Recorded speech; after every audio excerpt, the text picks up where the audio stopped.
Okay, so this is what's happening to my 350Z on a cold start. It's like a knocking noise, but it only stays there for 2 seconds and then it leaves.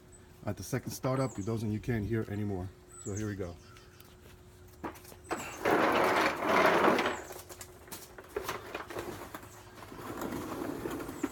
Go ahead, Angel.